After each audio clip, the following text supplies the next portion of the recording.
Hi, Sierra. This is Sierra Lamb from the Best Friends Clinic. Thank you for meeting with us today. Absolutely. I'm glad to be here. Can you tell us, tell us how long you've been at Best Friends and how you got started as a veterinary tech? Yeah, absolutely. I have been at Best Friends Clinic for 5 years now. I'm one of the team lead vet techs, so it means I'm kind of a low supervisor. So I work with my team and I kind of help direct them and get a flow for the day. That's pretty much what a lead tech does. It's just kind of a person who kind of directs things.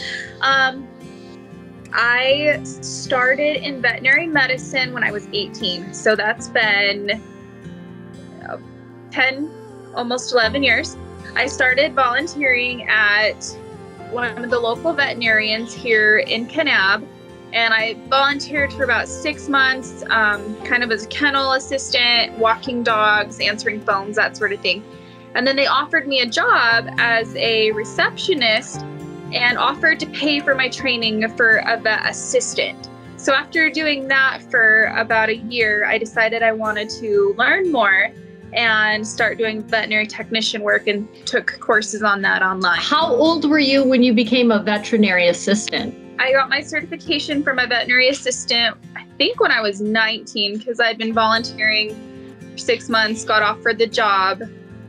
So I think I was 19 to 20, somewhere in there. And then I started technician's certification for technician and training and that sort of thing, like actually learning how to be a tech, I think around when I was 20. Wow, that's awesome. So you were able to get a really big jump start on working with animals. I have a couple of questions from the kids that follow Best Friends Animal Sanctuary and who are animal lovers and interested in working with animals in the future. So McKenna in Utah asks, what is the craziest animal you've ever worked on? At Best Friends, we have a place called Wild Friends, and we have certain permissions from the state to work on wild animals. We had someone bring in a little fox who had been hit by a car. So I went and I helped do x-rays on this little fox. I placed an IV on it and helped get to do some of its medical treatments. So that was really cool. And it turned out it was at the hospital in the Wild Friends area for a week or so, but he turned out to be healthy and he got to be re-released again. So that was amazing. I bet that was very gratifying. Awesome. I have another one. Madison in Texas asks, what is the hardest thing about your job? So overall, the job is really fulfilling. Honestly, the hardest part of my job is the sad outcomes. Some of the time we can't, as hard as we try, sometimes we can't save every single animal. And sometimes when they're old and they're sick, we have to let them go. So the last question is Addison from Kentucky. She wants to know, what is your favorite animal to work with? Honestly, so I love them all, right? I work with cats and dogs mostly on a daily basis. I work with the horses and pigs some, and the sheep and goats. But I think my favorite is probably the pigs. Yes. Potbelly pigs at Best Friends, which by the way, they're adoptable. They're amazing. They're so smart. They have their own personalities. We actually do dental work on them. Like when you go to the dentist and you get your teeth cleaned, we get to do that with pigs.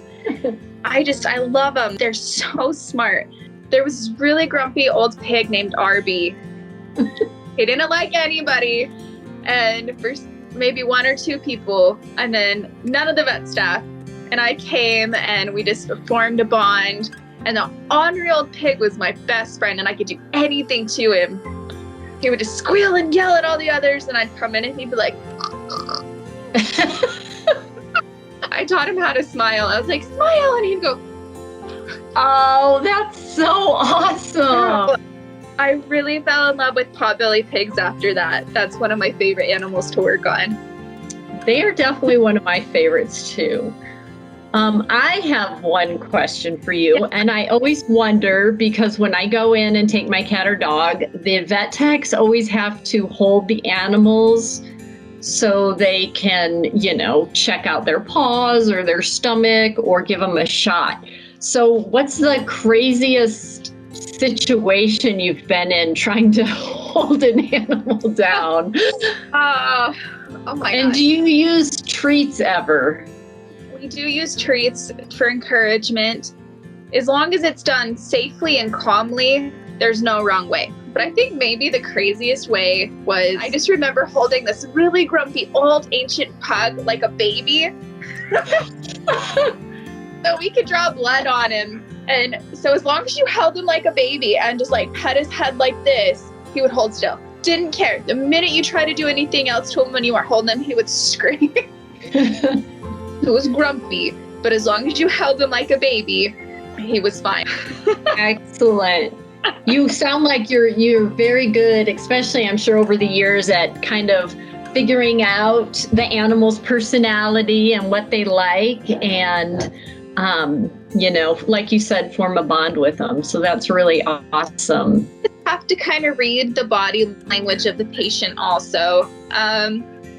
We are trying to get everybody fear-free certified. So fear-free is a program that works with a more non-traditional way of like animal restraint, and it more focuses on watching the behaviors, less stressful, more of a happier hospital, happier checkups type of deal. Right now we're working on getting all of our technicians certified in that through the clinic, and so we have a lot of animals that have had bad vet experience in the past come in and they're like, oh my gosh, it's a doctor, they're in scrubs, I don't want to be here. Or you have those really scared ones that they're not mean, but they're terrified, and so they'll fear bite or fear aggression. And it's because they feel cornered and not reassured. And so with us pushing to get our fear-free certifications, we're able to read those body languages, use alternatives, and try to promote a safer, happier environment for not only our pets, but our staff also. That is awesome. I've never even heard of that. So I learned something new today. Well, thank you very much for meeting with us today. I'm sure you have a ton of animals to go visit with and take care of. Happy to anytime. I love knowing that kids are out there interested in vet med. Excellent. Thanks so much. Thank you guys.